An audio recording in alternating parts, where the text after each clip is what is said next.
Thank you, Diane. On behalf of Women in Film San Francisco Bay Area, thank you for joining us for Pathways, Power, and Purpose, Women of Color Navigating the Directing Landscape, a WIFSPA dialogue on creative identity, narrative responsibility, and sustainable industry growth. We talk a lot about representation in the industry, who gets to be seen, who gets to be heard, but tonight is really about something deeper than that. It's about authorship. It's about who gets to shape narrative, defines perspective, and decide what stories are worth telling in the first place. Because directing isn't just a creative role, it's a position of power. It's where vision meets leadership. It's where decisions are made that ripple through every department, every performance, every frame.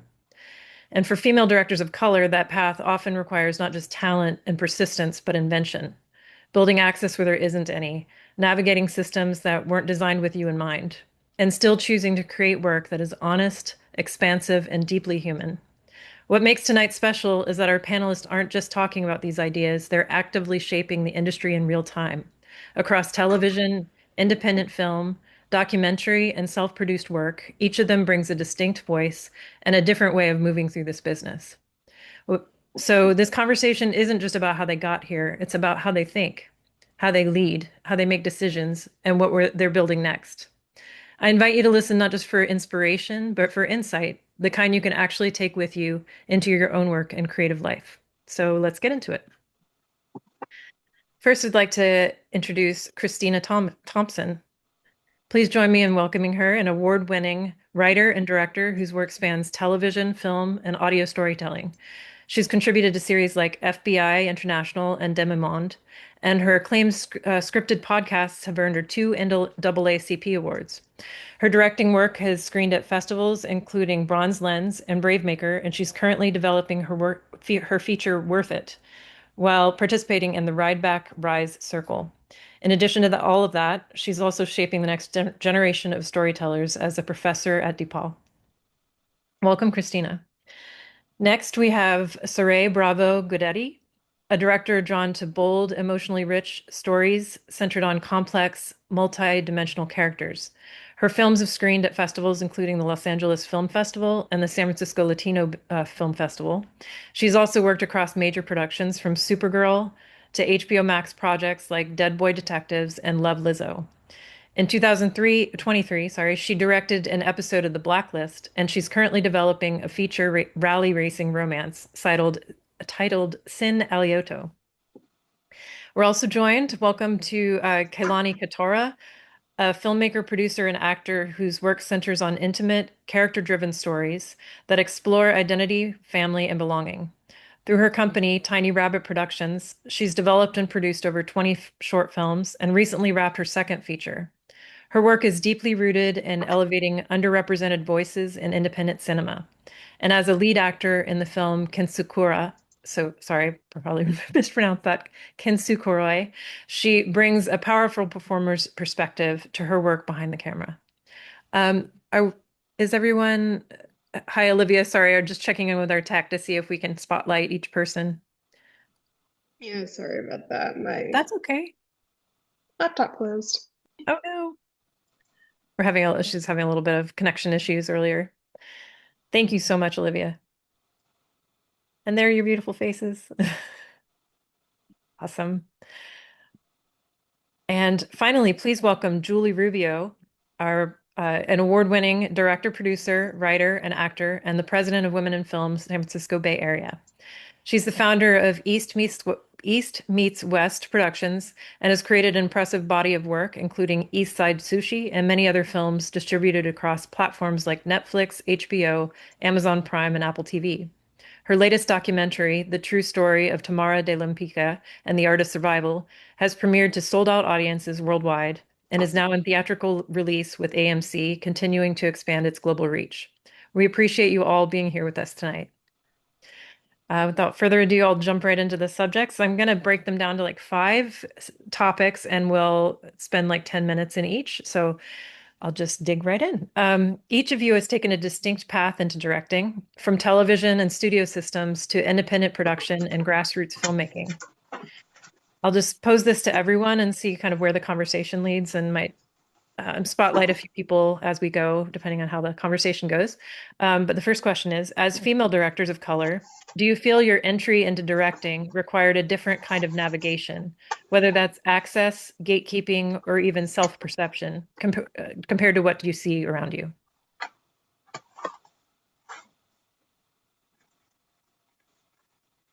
I think I'll go first. Um, I think it all started in grad school. I went to USC for grad school, and I was coming from Howard University, which is a historically Black university, where it was just like very empowering to be in DC, East Coast, where independent filmmaking is just like, look, you just go outside, you shoot something until the police comes, and then you say, hey, you want a donut? So they don't arrest you or do the thing. But when I went to USC and I brought all those tools that I learned, it was being used against me. Like I knew too much. And I found out that a lot of the times my white counterparts thought I was acting smart or I was just acting like I knew everything. And it really made me feel like it just made me come down on myself like a filmmaker, and it made me go inside myself and just do a lot of projects by myself instead of being the collaborator that I am today. And I think that really at the beginning of my career where I was really learning how to be in Hollywood at USC, it was really detrimental for me to start meeting other people, other filmmakers, where I could get my self-esteem back, get the independent filmmaker in me back, because I knew what the story that I knew the stories that I wanted to tell, but most of all, I had to know those are just one group of people. That's not everybody in the business. Absolutely. I Anyone else have? Oh, I sorry. I can go ahead. I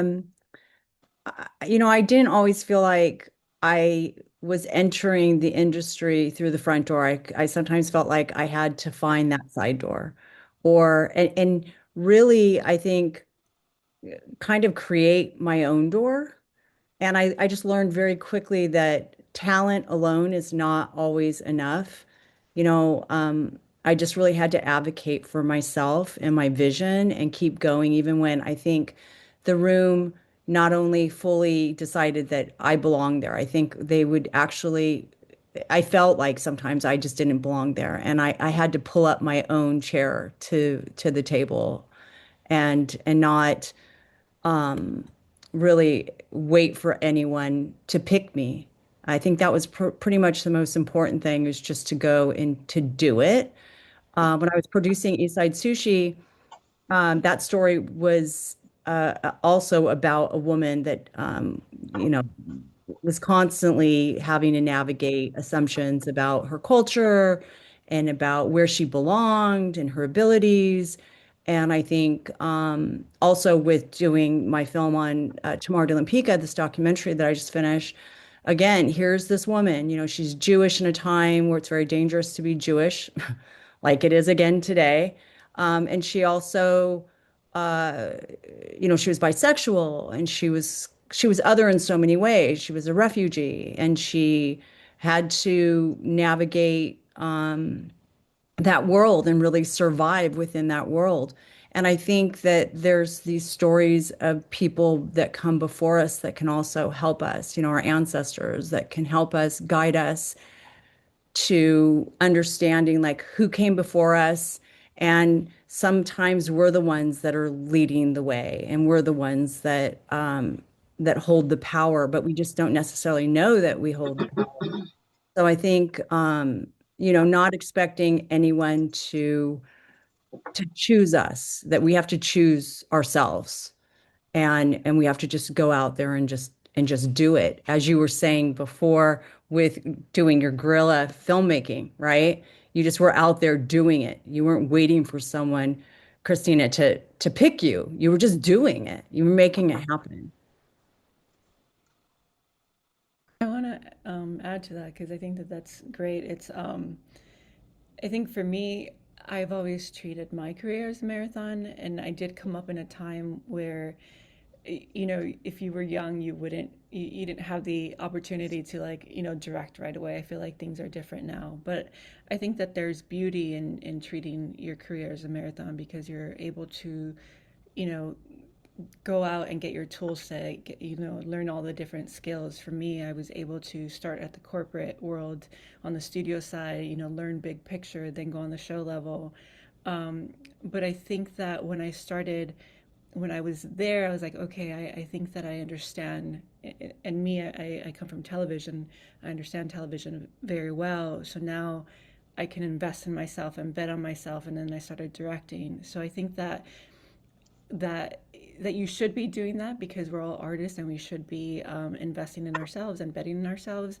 But I think that sometimes there's not a lot of people, not everyone can afford to do that, right? And I think that that's something that we should talk about as well, because as we're investing, we're spending thousands of dollars in creating these short films in order to prove ourselves, and we have to continue proving ourselves every year. So I think that that's the one thing that can get exhausting. I guess your wallet can get can be overexhausted at that point. I just spent $60,000 on a short film to again prove myself, right? And I'm very proud that I did that. But not everyone has that opportunity. So I think that for me, I want to look at programs and and make sure that if they're going to mentor, they should also try to find grants to support women, especially women of color, because us navigating through this journey through this career is a little bit more challenging, than say like white male, that gets a little bit more of the opportunity to they can be like, okay, I created a short, here's your feature. For us, it's well, you got to do a feature on your own. The short doesn't count. So anyway, long-winded, but Oh, well said. Absolutely. Yeah, and I feel like for myself, I really relate, Julie, to what you were saying about like creating the opportunities. I feel like I started just with a small group of indie passionate filmmakers who are very, very talented people.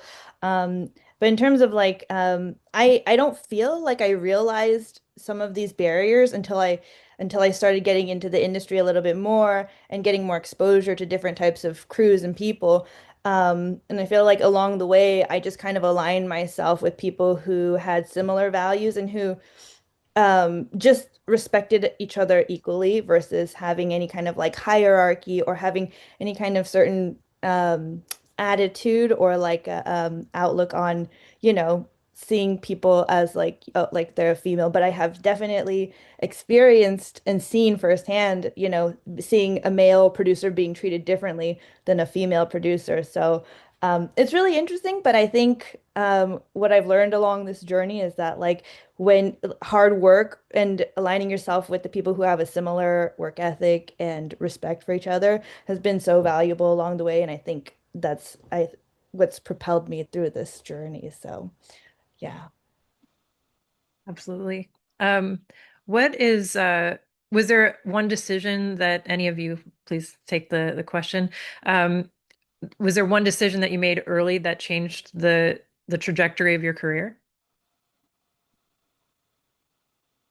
I mean, I feel like I said it was just the moment that I decided to invest and bet on myself is the moment that everything changed. When I said, okay, I'm I am a director, so let me act like a director and let me write a story and start that. I think that short film after short film, I started getting more exposure and more and seen as a director. So I think that the moment that I decided to invest in that was when everything changed.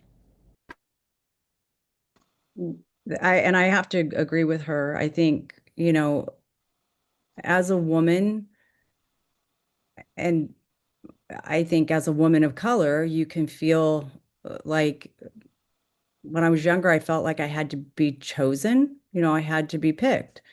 And, I waited for somebody to validate me or to fund me.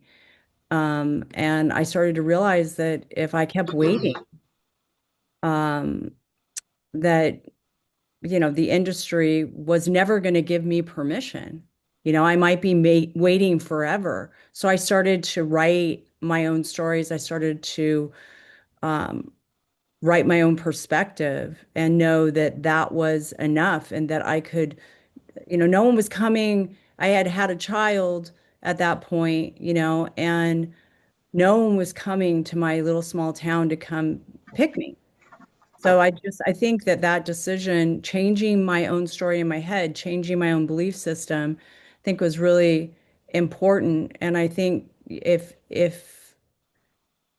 you have to start with thinking that you can, and ignorance is bliss.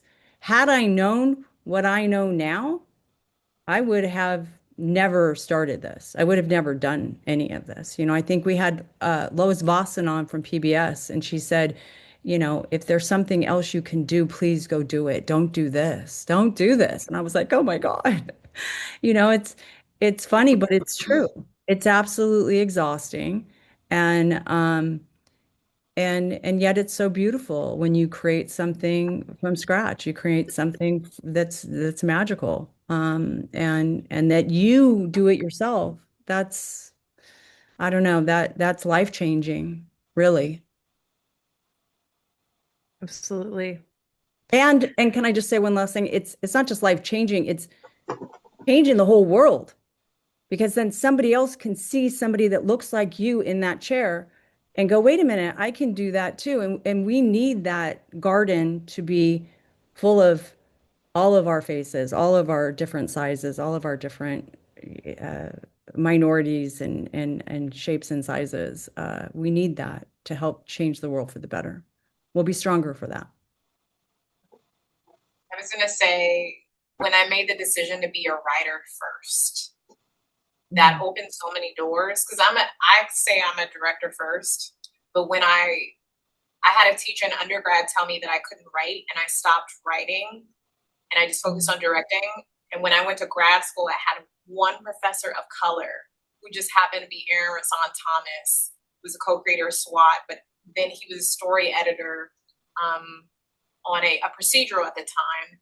And by the end of class, he was like, you got something there, but you need to take some more writing classes. And I focused more of my time taking classes after I graduated USC, taking more writing classes and spending time on story. And literally that's the doors started opening after that. And I'm now working on doing more directing and people being reintroduced to director Kristina. But I feel like if I wouldn't have gone back to the page, I would have moved forward in my career. That's actually an excellent segue into the next section, which is about identity, voice, and authorship. Directors of color are often navigating both personal storytelling and industry expectations simultaneously. For the question to the whole group, how has your experience as a woman of color shaped not just the stories you tell, but the way you see stories themselves? What feels important, urgent, or worth centering? Um, I feel like for myself, I live very much in the indie film space, the no studio money kind of space, the stories that are self-funded and people have gone to great lengths to get that money for their film. And what's important to me, I think, is that people are able to t have a platform to tell these honest stories. And so I feel like championing independent filmmakers is so important because we control the narrative. And so that's, I think, I mean, sorry, I don't know if that relates to the question of being like a person of color, but I think that's why I love independent film and I love being a part of this world. Most Nicole, certainly. Nicole, can you ask the question a little bit again? Just Yeah, of course. How has your experience as a woman of color shaped not just the stories you tell, but the way you see story itself? What feels important, urgent, or worth centering? okay, now I remember what I was going to say. And I even put an estrogen patch on so that I would remember what I was going to. So I was going to say that I remember Gina Davis came to Women in Film San Francisco Bay Area once at Pixar and she spoke. And I remember her saying, and she changed everything about how I make movies. She said, you know, make sure that you put women in your stories. And not women that are prostitutes, not women that are getting raped, not women that are having violence put upon them, but the intelligent, smart, brilliant women, and also put them in the background. If you have to pick extras, make sure you're picking. She said I'd sit on a set and I'd look and I'd be like, wait a minute, there are 10 men that are extras on this. Why?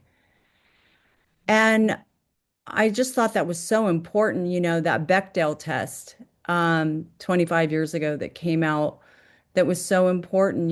Do you have two women in your scene and do they speak about anything else besides a man?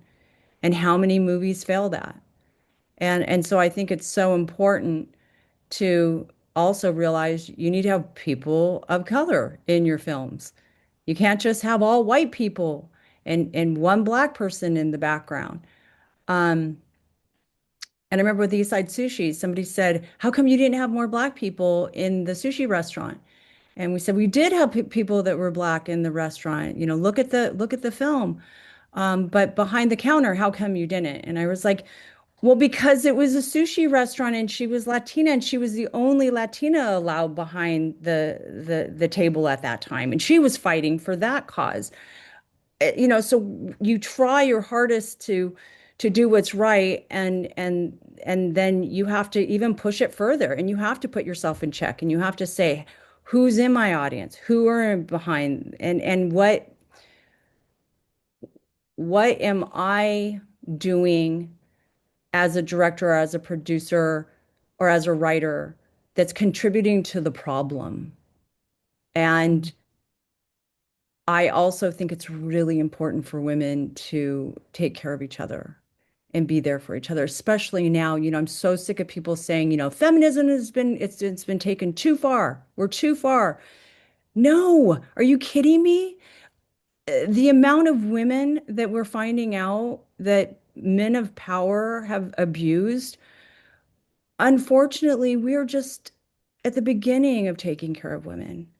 We're just at the beginning of asking men, our brothers and our sister, our brothers and our fathers, and our bosses to help us over the wall. But we also have to ask the women in the room to take care of each other and help each other and believe each other and be there for each other. Because I think we can really help change the world that way for the better. 100%. And you're, as the president of Women in Film and someone who hires from our list of women that we have available to us, Julie is a huge proponent of that. And yeah, it brings me a lot of pride to be part of our board because of that. Another question to the group: how does your identity show up in your work, either intentionally or unintentionally?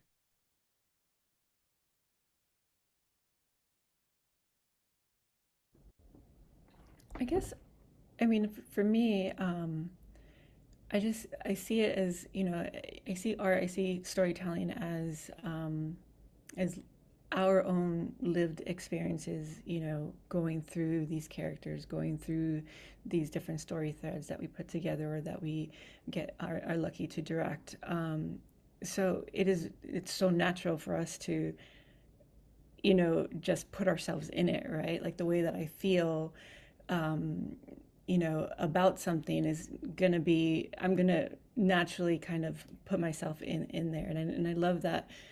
As an independent, I work in the studio system, but I also work independently, and I love that because then I get to, put more of me in it and choose stories that matter to me and not be boxed in. I can do horror, I can do thriller, I can do a sport film, with romance, and I don't have to be boxed in. And I do it because I often write what I'm experiencing, or I process my emotions, and feelings that I go through in life within my stories. So I think that it's very natural to have part of me, right? And that is identity. It is who I am. My feelings are who I am. But also in who I choose to cast, and even I chose Sin Aliento, my short film, to do it in Spanish. It's my first Spanish language film. And it was just important to me because I do want to be able to cross over and work internationally and be able to do both because I am of both, cultures. So I think that that's how I put myself in my work is by choosing the stories that matter to me and that my heart's like, I got to do this right now, and I got to pour myself into this. So yeah, that's how I come through.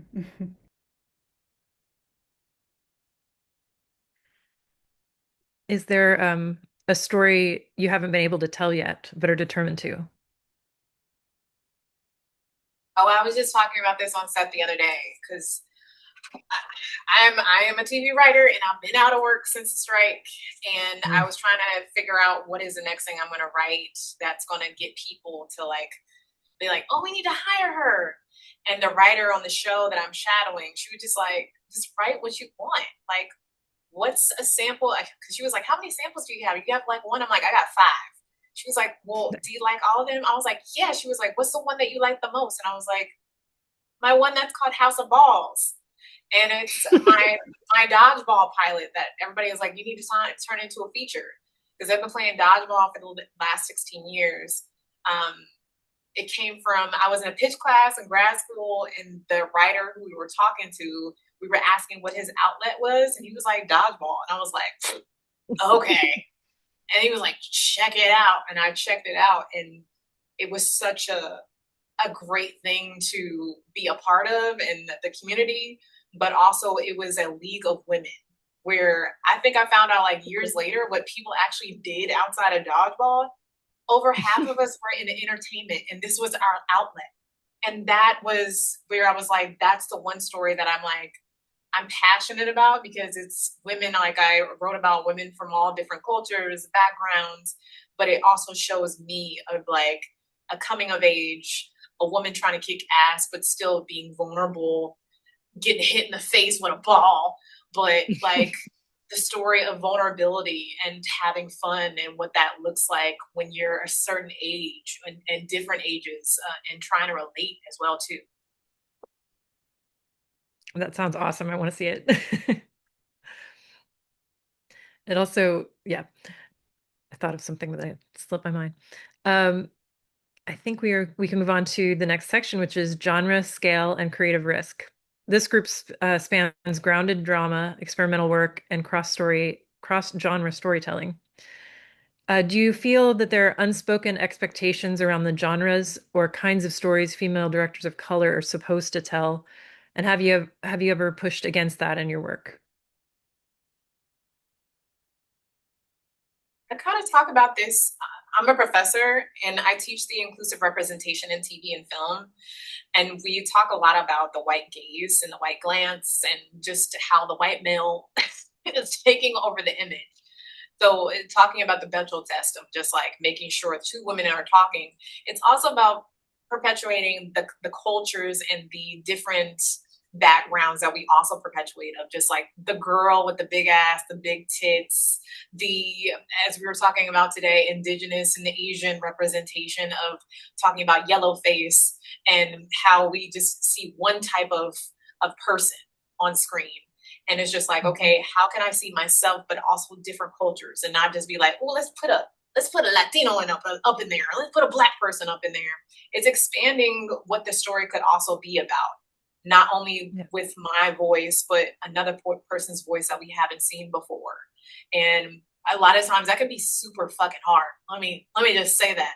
But you have to, as storytellers, push the boundaries of like, what other stories can I tell, and be comfortable in the uncomfortable, which is something that, again, in that class that I teach is like, how can you tell those stories, but also get information from people from those actual cultures and those backgrounds, because you want them to also be a part of that story and not just be put in there just to be put in there to be a fucking trope. Sorry for all the cursing.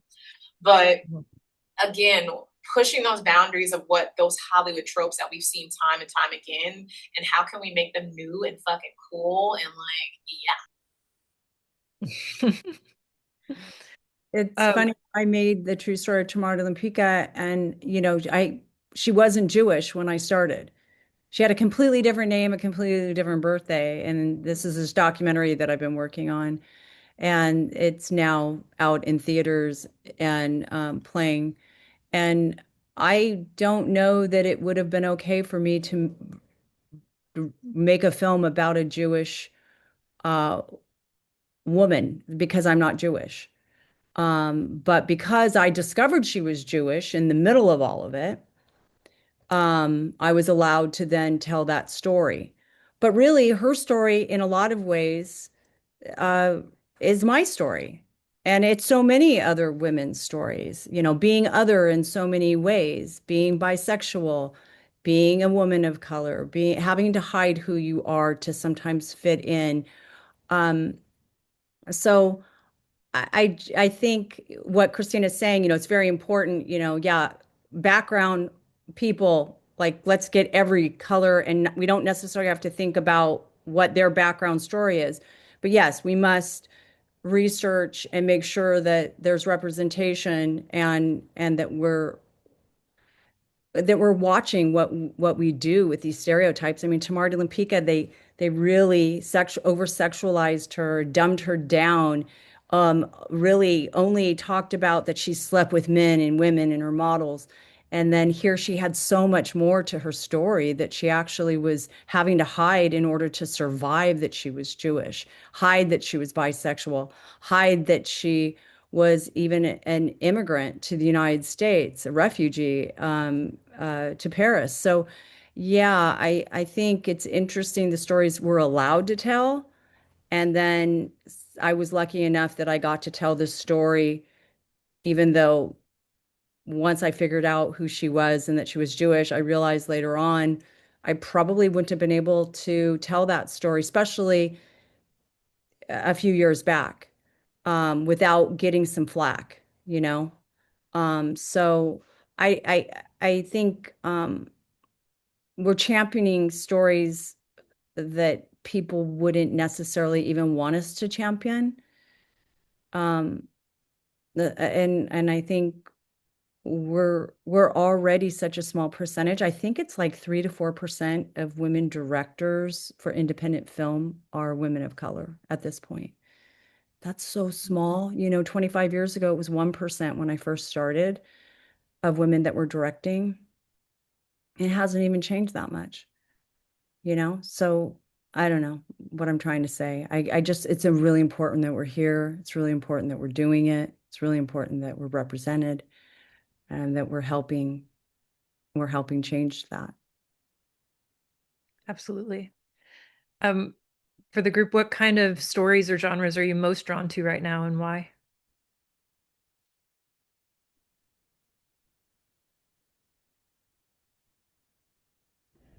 All genres. um, for me, I mean, I'm actually right now developing a few different things in various different genres. And I don't know, for me, I love horror, I love thriller, I love action just because I like to, whenever I write a story, or want to be part of a story, I just kind of want like this heartbeat action where it's just like, up and down. And I feel that you get that from those type of films as opposed to just a straight drama that, doesn't really often get your heart racing, that much. And I think that just my preference, I love all films, but my preference is focusing more on adrenaline, pumping type of stories that are centered, that have heart and that are centered around character, and relationships. Just as long as, I can put them on an adventure. Definitely. It's interesting. I feel like I've bounced around all kinds of genres throughout the years. But like everything from like kind of experimental to documentary to horror to we just recently we're gonna work on like a music video, independent short narrative. So I don't know quite what I'm drawn to, but I'm excited by passionate people. So if somebody comes to me with a project, a vision, and a game plan, I'm so down. And Awesome. funding. And funding. Yes, Funding. Do you have funding? yes, yes. Yeah, that's always my first question with anything, right? Yep, Yeah. yep. I like strong women's stories. and stories that people would never want to necessarily tell or that haven't been able to be told. I think that that's for me is what turns me on is being able to tell a story about a woman that is underrepresented and that everybody kind of like she's like the underdog. I just want to take care of her and I want the world to see her and I want them to see she's a badass and I want her to change the world and I want our little girls like I know like Barbie was like big boobs and blonde hair and blue eyes and all that, but you know what? Like it did take on the patriarch, it did take on some major issues in a very fun little frilly pink way that Mattel didn't even know it was doing. And then they all got like multi-million dollars, hundreds of millions of dollars in bonuses because Margot and Greta put that into their contracts, and they were the first time that's ever happened for women. And so I think they secretly dressed it up with blonde hair and blue eyes, and they brainwashed all these young girls into like being really strong. And so I'm really stoked on that. By the way, Julie, Mattel was going bankrupt, and an agency in LA, forgot the name, ran by all women, had basically told them that if they don't go with the whole feminist idea to run their toys, because that was one of their losing points, because no one has seen a brown Barbie or a black Barbie. So they took that and they turned it around. So this was done on purpose. Otherwise, they would have gone bankrupt. So Mattel was one big 60 million or is it $100 million ad for them, and their return was 5 times more. Wow. That's done on purpose. Well, we'll take what we can get. Yeah, we'll take it. I loved it. Actually, enjoyed the movie. I just want to squeeze this question in before we move on to the next section. What's a creative risk you took that paid off or didn't? I want to say, hopefully right now. Please, please, Jesus, please, Lord Jesus. I'm in a program called Ride Back Rise in LA, and I live in Chicago. Ooh. And they decided this year everything was in person, all the classes that they have. So I'm flying back and forth. But on top of that, one of my mentors, he actually has a show going on. So they're in production. So not only am I flying back for these classes for the program, learning about like what the next 5 years is going to look for me, how to start pitching to networks and studios, and also gaining different collaborators within this program, which is really amazing. Look it up. There, you can apply next week. That's when applications open. But also, I'm shadowing on set for my mentor show, which premieres in September. So I've been shadowing directors because I'm also a director. But again, I'm like, the money is money, and I'm hoping that again that it pays off, just because I'm learning so much.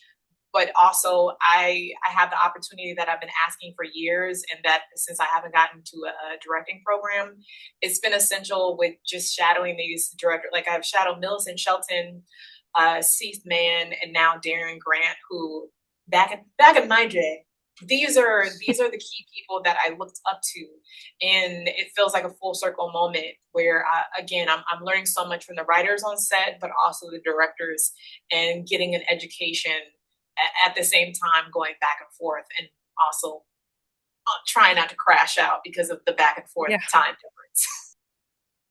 That's amazing. I don't know how you're doing it, but what an opportunity. That's awesome. Does anyone else have a creative risk you took that paid off or didn't?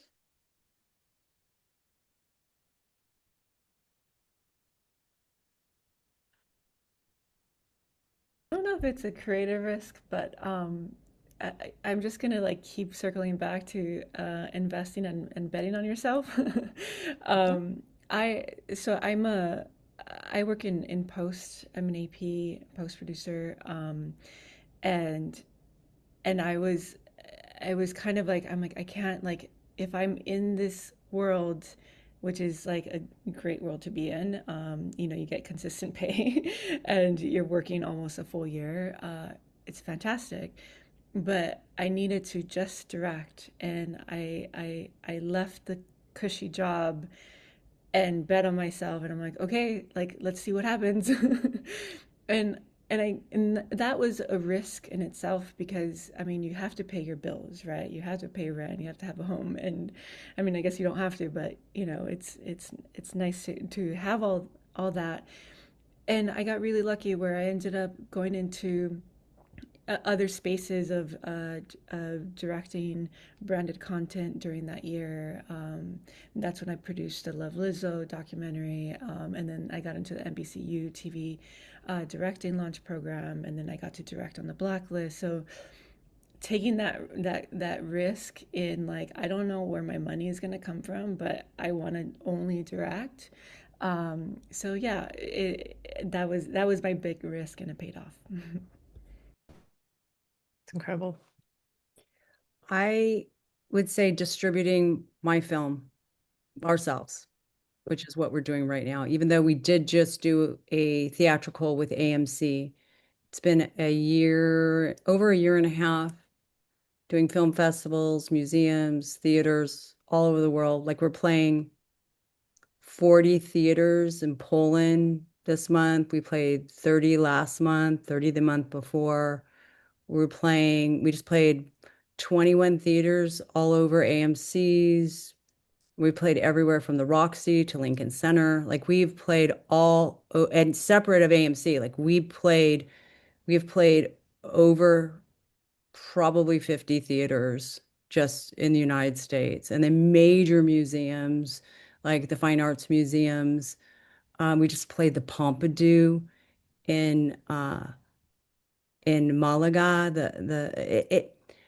I think that, the people say, I think there was an astrophysicist my husband was telling me, he's my co-producer, and I couldn't be doing this without him. So don't think I hate men, because let me tell you, he has just picked my butt up, and he has like taken the baton, because I was drained after making this doc.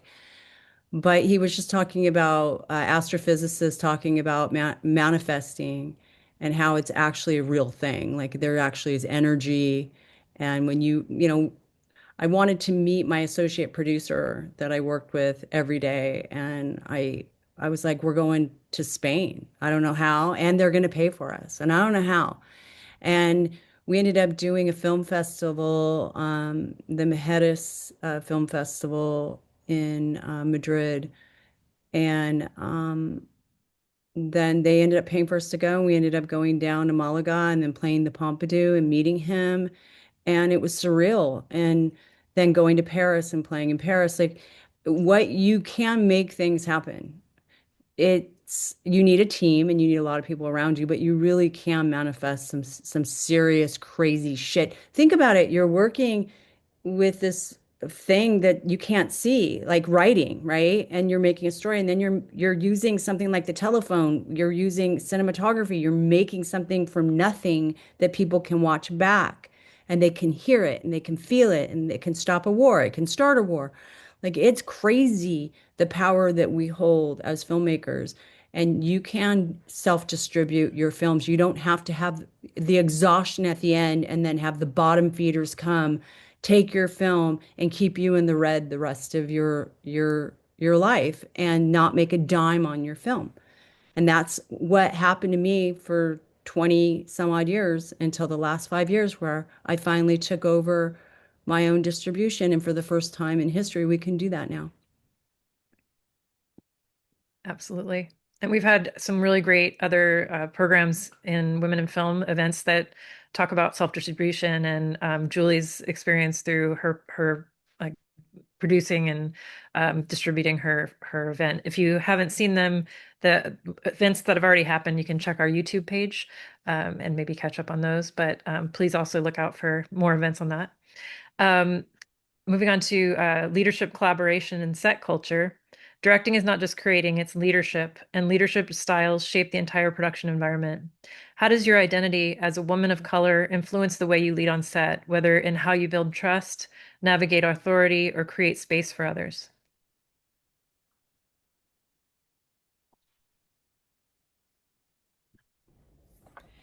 Um, I I've been told that I have a calming presence.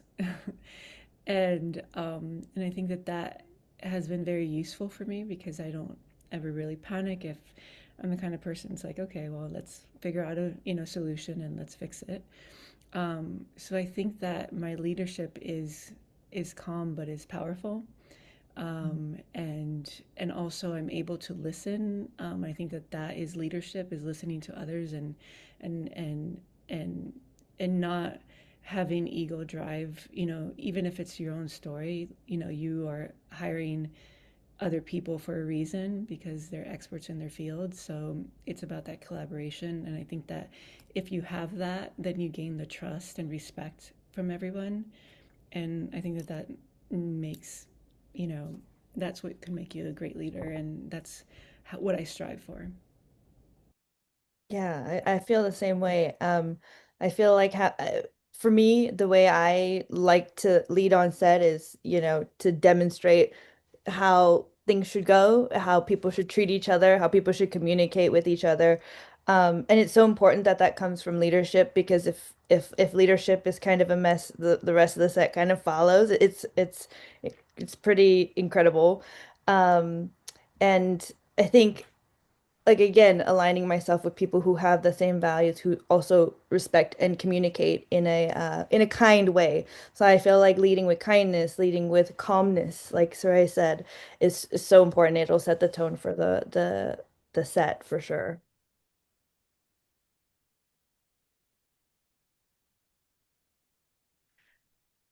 What's one thing you do intentionally on every set you lead? Say thank you so many times. Just I thank you, I appreciate you, and mean it because you can't play the band alone. Yeah, same. Also starting off with a prayer. It's like, look, Lord, protect us, keep us safe. Like, let's have a good shoot. But I think Julie said it best. I always try to say thank you, or just again try to always lead with kindness, because you don't. A lot of times people are working for free, uh, and you want to work with them again, but be in the capacity where you're able to pay them a little bit more. Just be able to pay them. So leading with that all the time, and leading with love. Like, it's coming from love, not like desperation.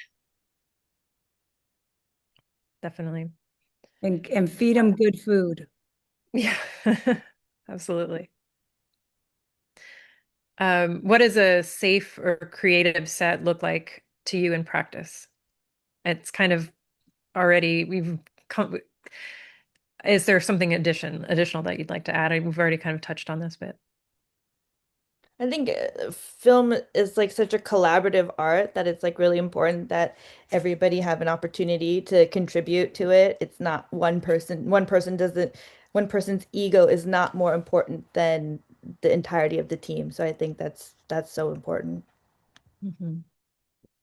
I think I've said it already, but I think respect overall, and I think that I bring that up again just because as women sometimes we don't get that respect immediately as men do. You kind of have to earn it. It's silly. So I think that that is important in understanding. I recently worked with someone who had never worked in the industry, and he's an actor. And another, another crew member was just like so frustrated with him, and I'm like, listen, like he doesn't know anything. How about you teach him? We use this moment to help him understand why this is important. And that's how you'll be able to get through to him. With getting angry or walking off set is not going to get through to him. So I think that respect and understanding overall is huge. 100%. Also, another important thing is patience. I think so many, it's not like, again, I'm shadowing on a set, and it reminds me of like when everybody is like waiting for somebody to curl their hair or get the t-shirt to give her place because one blood spurt got on it and you have to do another take. It's just, you really are learning how to have patience. And also I know I was in a project involved, and one of the directors that came to speak to us directors about working with actors was also doing breathing techniques. And I feel like sometimes you can be so stressed on set because you're trying to make time, you're trying to make lunch, or you're going to, I literally did that with one of my actors because we were waiting 2 hours for her ponytail.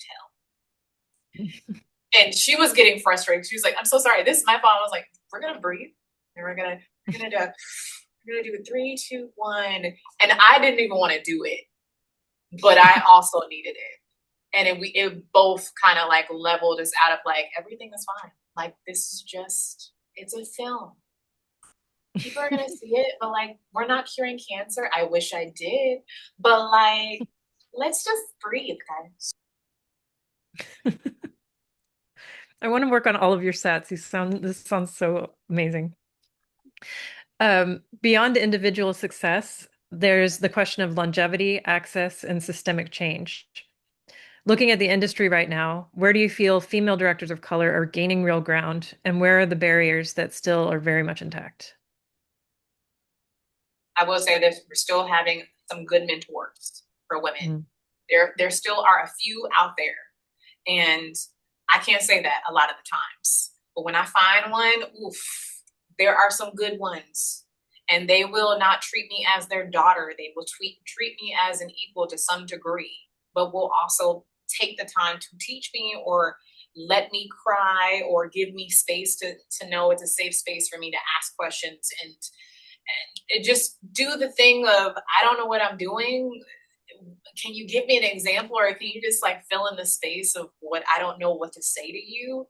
And I think sometimes we just need that, because I tell my students all the time, they're like, "What is the state of the world?" I'm like, we're fucked until 2028 because of Cheeto Man. So if you knew that and you have 2 years to do whatever the fuck you want, what are you going to do?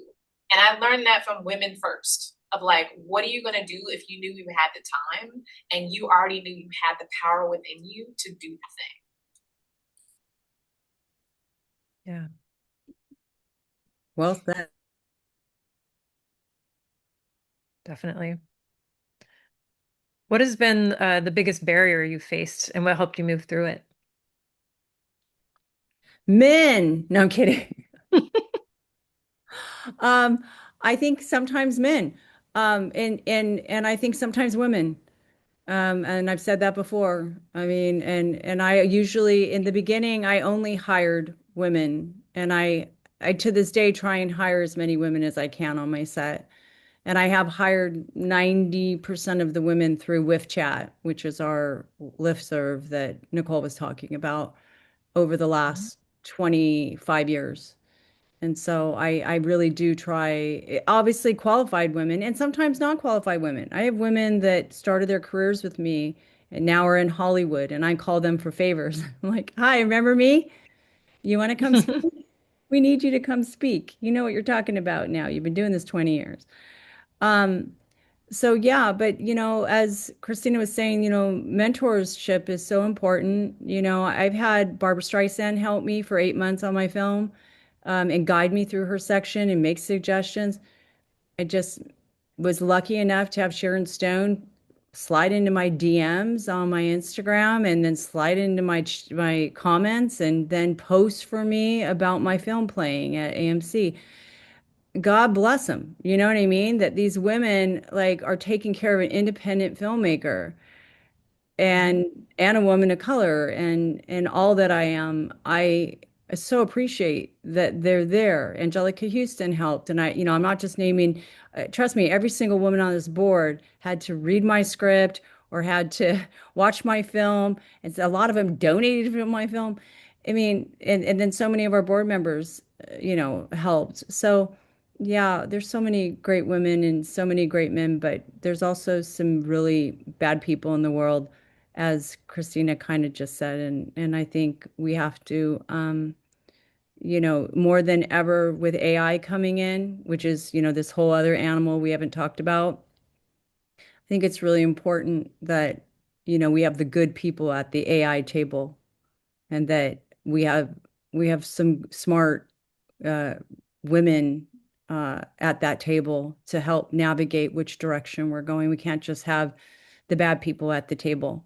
We have to have the good people at the table. So mentorship, everything Kristina was talking about. Definitely.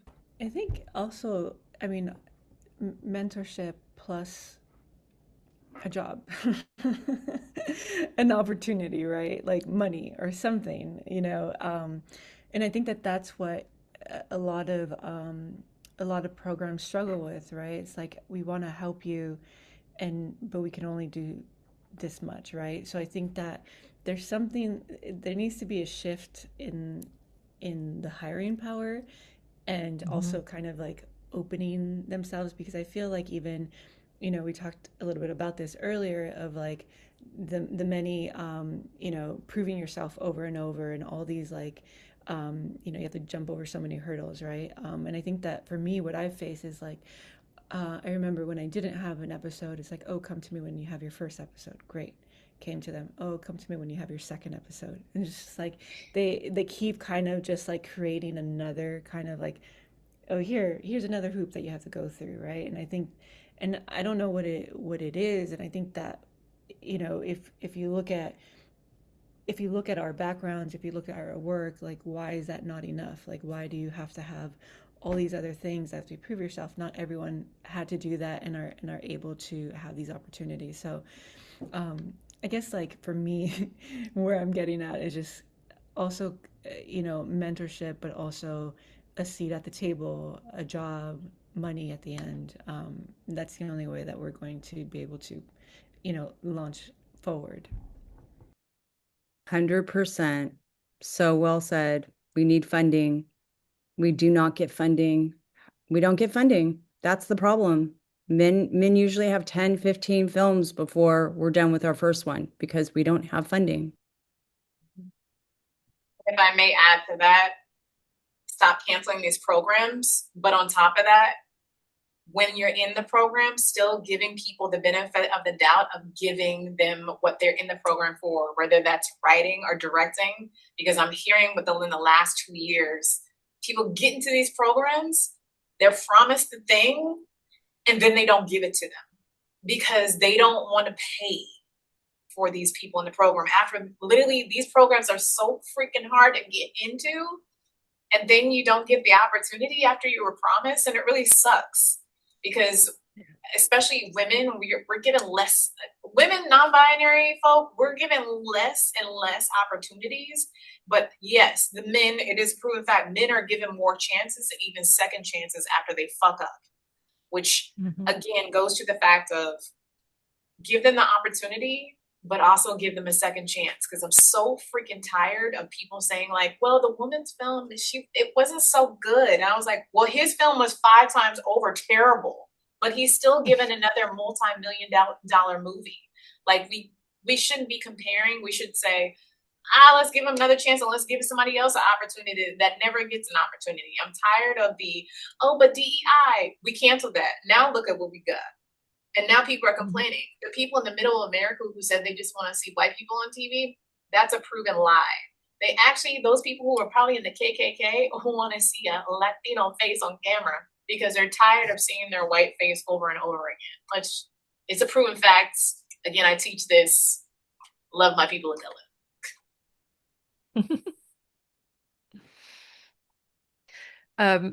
I think that's kind of, we've covered most of the questions, and I feel like we could maybe jump to the Q&A now, if we're ready for that. Okay.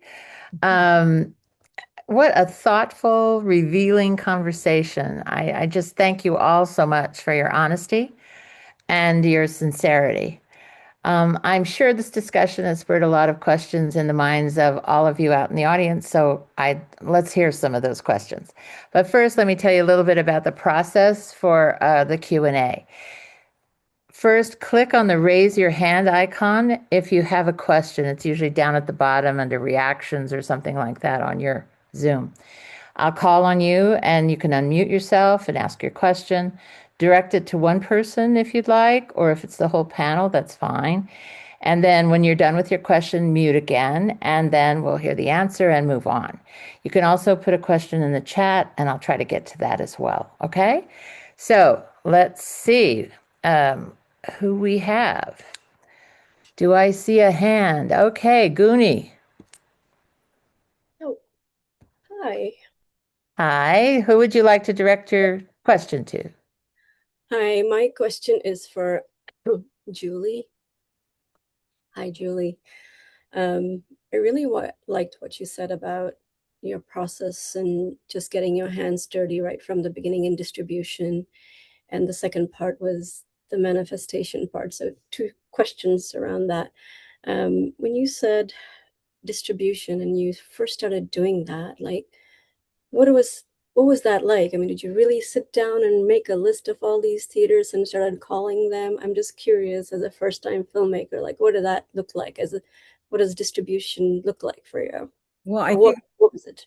I think at this point you can't believe any of the old rules. So Mm, there used to be like you had to do film festivals and then you do theatrical and you'll ruin your chances of theatrical if you do film and film festivals won't take you if you do theatrical. Baloney. It's all bullshit. It's yeah. all out the window. If your film does well, they want to make money. The theaters will take it, the film festivals will take it. And I learned this from a woman that is from Hawaii, and she told me that her film got into Sundance a year and a half after she had already done a bunch of film festivals. It also got into Berlin, and I was like, whoa, whoa, whoa, what? How? And so I just think the world's changed.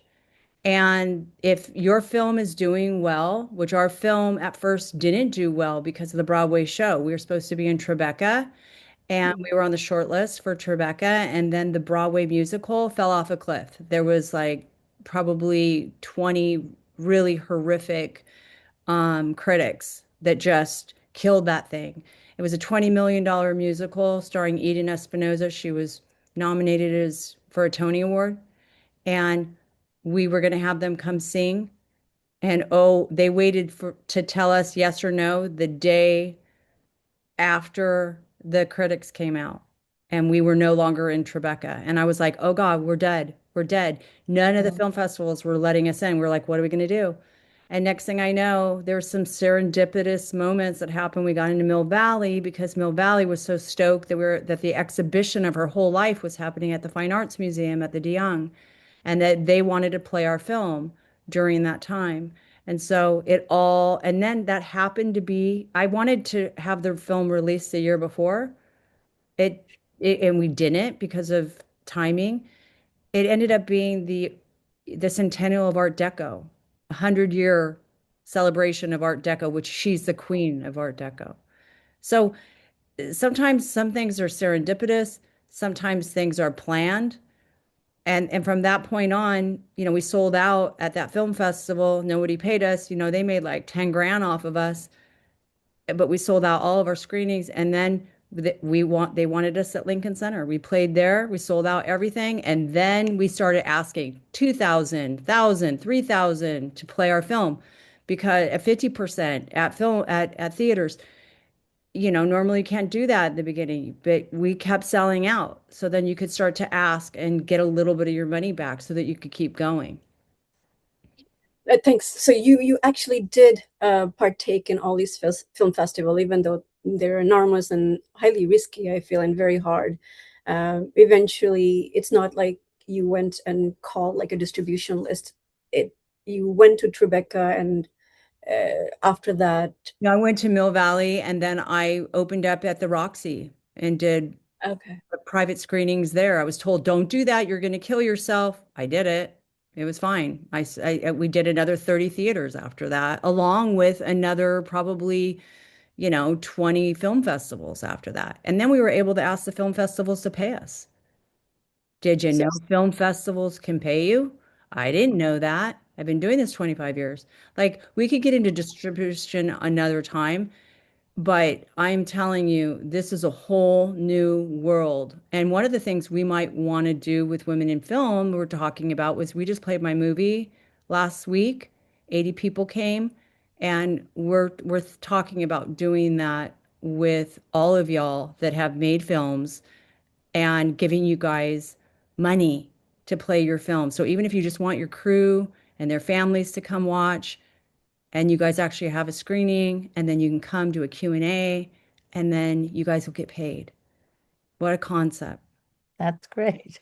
I think that's so grassroots. It's amazing, and I was just curious because you spoke highly about distribution, and there's no method to the madness nowadays. People are actually cutting festivals and just calling distributors directly. I don't know how that looks like, so I was just curious.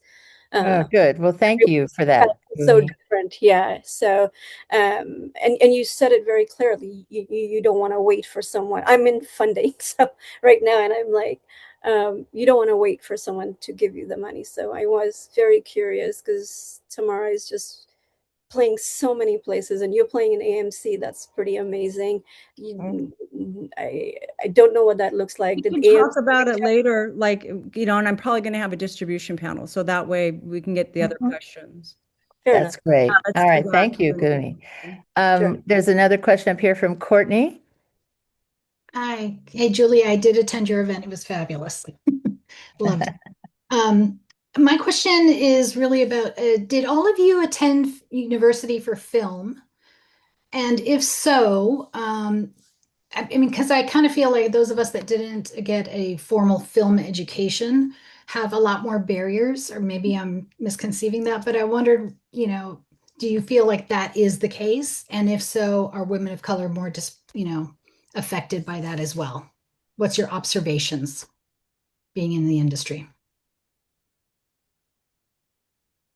I didn't go to film school. And I feel like what I've kind of noticed about going to film school is I think it helps you build a network earlier on of filmmakers. But I don't think for me that wasn't a barrier to entry. I just went out there and started making stuff and then growing along the way. So I think that's a route that you could definitely pursue without having gone to school. I didn't go to film school either. I mean, I went to Lee Strasberg, but I didn't go to film school. Okay. I went to film school for undergrad and grad. I think the only thing, like Kealani said, like community. But again, it only helped me so much because, again, I'm a woman of color, and women of color are marginalized overall in the industry. So it was just, yeah, I was a smart girl, a smart sweetie on set, but a lot of the times I had to fight to either move up or to prove myself worthy of me having to direct their music video or do things. And when I say they, I mean the men. In this industry, it's always a man's game, and it's always a circling around how to work with them 50% of the times, but also just if women in general and non-binary folk, at the same time, we're always going to have the challenge because in this industry, they say that we are welcome, but we already know the statistics and the percentages. We're always going to have a fight, whatever industry we're going to be in. And I only say for people to take at least a film course or educate yourself in the YouTube university, as they call it, of learning the basics of film and learning the basics of screenwriting just to get your feet wet of understanding things. Because whatever you do need to take a class and you need to know just the basics of what things are. But I said to my students all the time, I was like, go to business school. Learn where your money is going to go. Because at the end of the day, these checks be checking. But then when you out the game for a while, how are you going to save your money and survive? Because any job, you're going to have to learn how to fight, survive, thrive, and just give a high five. There you go. I did. Saray, did you want to respond? No, I was just going to say thank you. Okay. Let's see. Youngawan has a question. Hi, I'm Gawan, and I Oh, was sorry. wondering. It's fine. My name is placed in weird, but um, I recently got into this industry, and then I'm a composer, media composer, and I'm interested in like writing music for films and TV series, and I realized that like the problems and the issues of like minorities getting into the industry, as you guys all mentioned, is the problem that I had to face.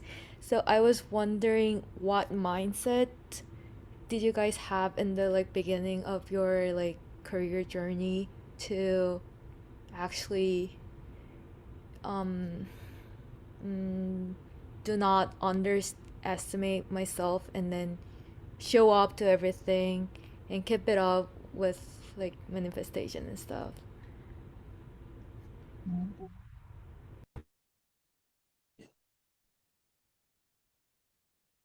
I think I had to do that with my friend today. My friend did not get into the AT&T Tribeca competition, which is giving you a $1.5 million. And she just was like, I'm done. I'm done with the industry. I've done this for 20 years. Like, I'm over. And I have in turn done this talk with her before. I feel like as creatives, and again, within any industry, you're going to cry. You're going to be like, why did I do this? Like, what if, and you always have to go back to, why do you love this thing?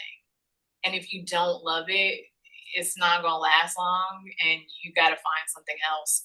Because I was crazy enough in undergrad to be like, yeah, guys, I'm going to get an Oscar when I get out of here. You're looking at somebody who's going to be super fucking famous. And look, I'm lightweight famous, but like, you also have to be crazy enough to know if this dream is a reality, and to get the work, you have to be consistent, and you have to sometimes create the work for yourself. And you have to start being an entrepreneur, which I thought I would never be, but literally that is our job as creators, to be entrepreneurs. We have to not find the work, but have the work come to us, because we have done the work of making things happen and having projects to prove that we are skilled people when whatever field that we have. But it is, you have to find your tribe to like have somebody like me on the phone, like, you're fine. We're going to find the money. Like, we're crazy, but I love you. We're going to do this. I'm probably going to cry tomorrow too, but you know what? We're going to be in this together. You have to find that tribe that you're going to be along the ride with, because you cannot do this alone. It's really going to be something, it's going to be really detrimental to your mental health when you're doing it alone. And again, this goes for every job. Like, everybody says it's specific to our job, but it's for every job. Our mental health is always at the forefront, and we always have to find, like, is this the thing that we love? And dig deep, but have our support system around us. And don't quit your day job.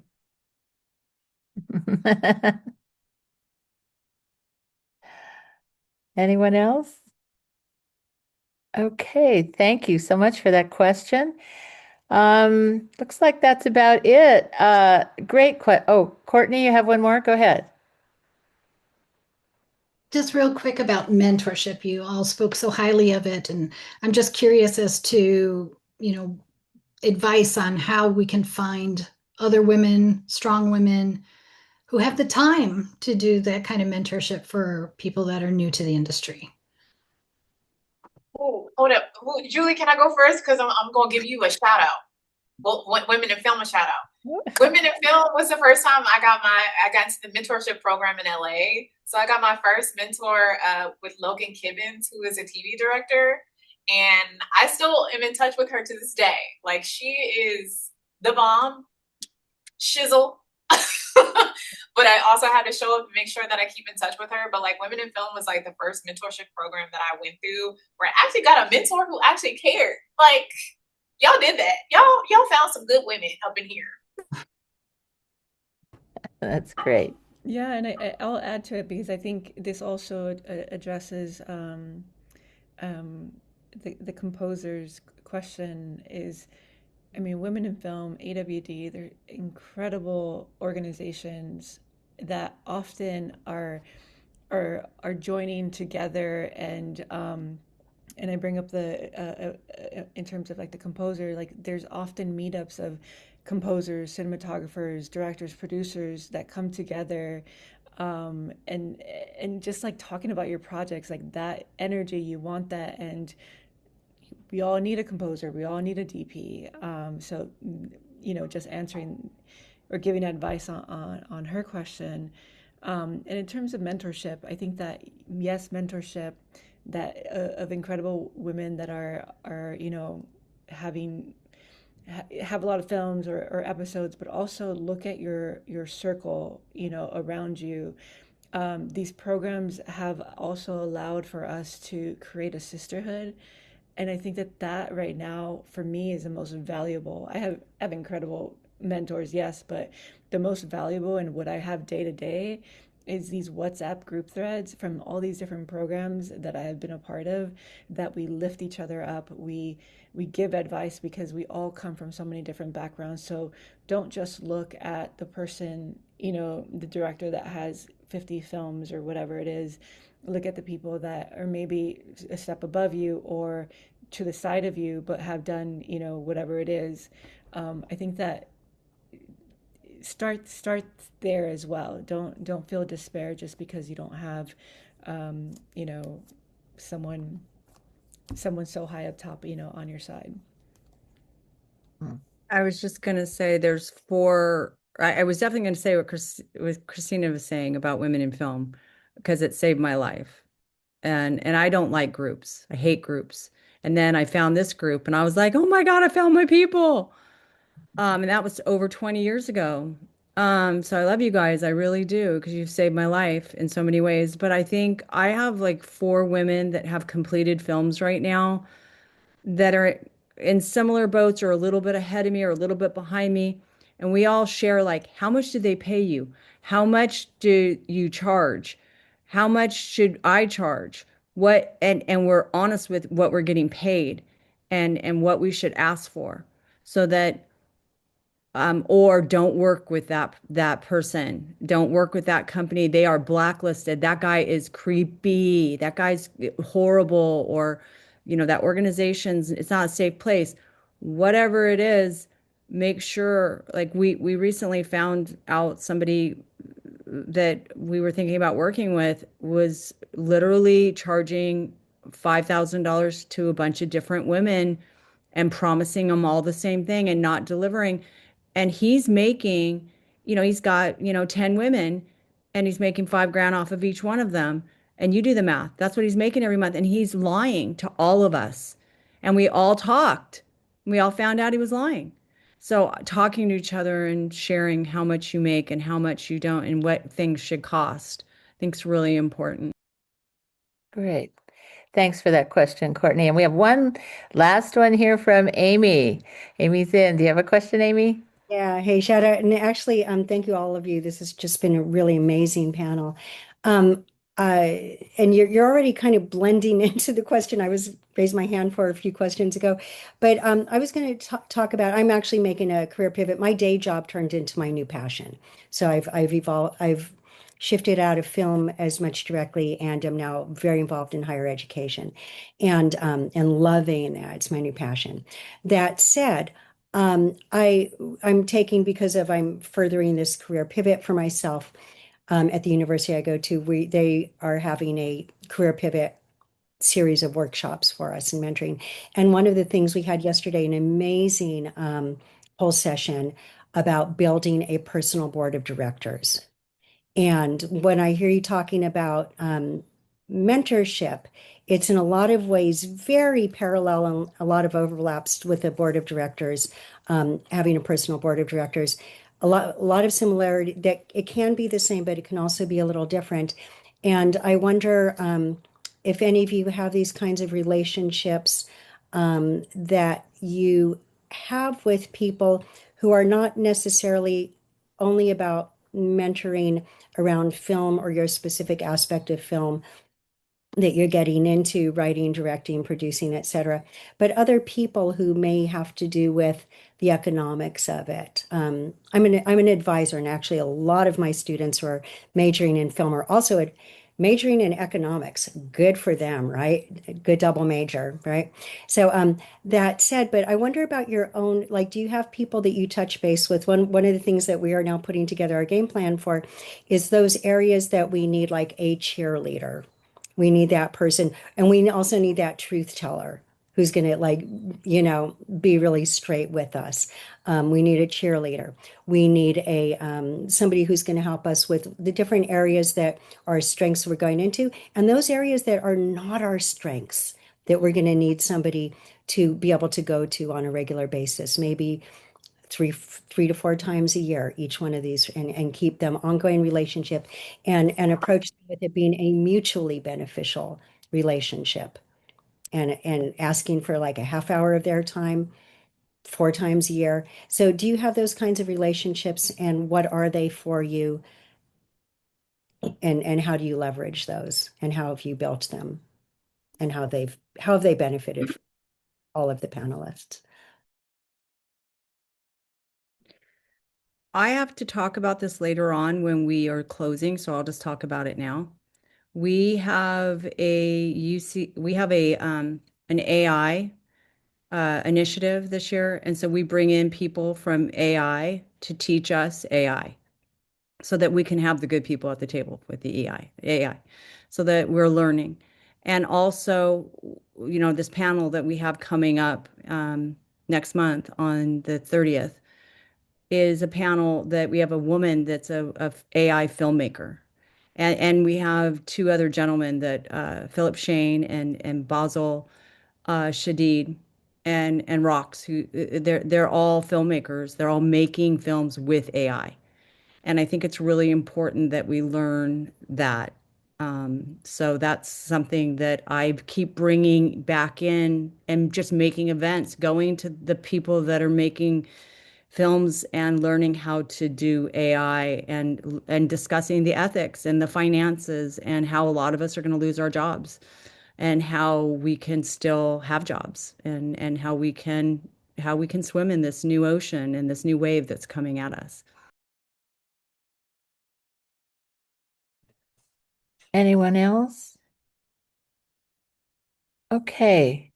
Thank you for that question, Amy, and for all the questions. Very, very pointed and trying to get at some of the deep answers that everybody wants. And thanks to the panel for your insight, inspiring answers. We really appreciate you sharing your time and your knowledge with us. It really means a lot to us. And now, if the panel will mute themselves, Nicole has a few closing words. Nicole? Thank you all truly for this conversation. What we heard tonight isn't just a collection of career paths. It was a reminder that there's no single way to be a director, no single way to build a life in the industry. There were different approaches to access, to authorship, to leadership, but what connected everything we heard was intention, a commitment to telling stories that matter, to creating space not just for yourselves, but for others, and to continuing forward even when the path isn't clear. I think one of the most powerful takeaways is this: the industry doesn't only change from the top down, it changes through the accumulation of choices, the projects you say yes to, the environments you create, the people you bring with you. That's how new pathways get built. To our panelists, thank you for your honesty, your generosity, and the work you're doing both on and off screen. And to everyone who joined tonight, thank you for being a part of this community and for this conversation. Please stay connected with Women in Film San Francisco Bay Area for future events and continue supporting the work of these incredible filmmakers.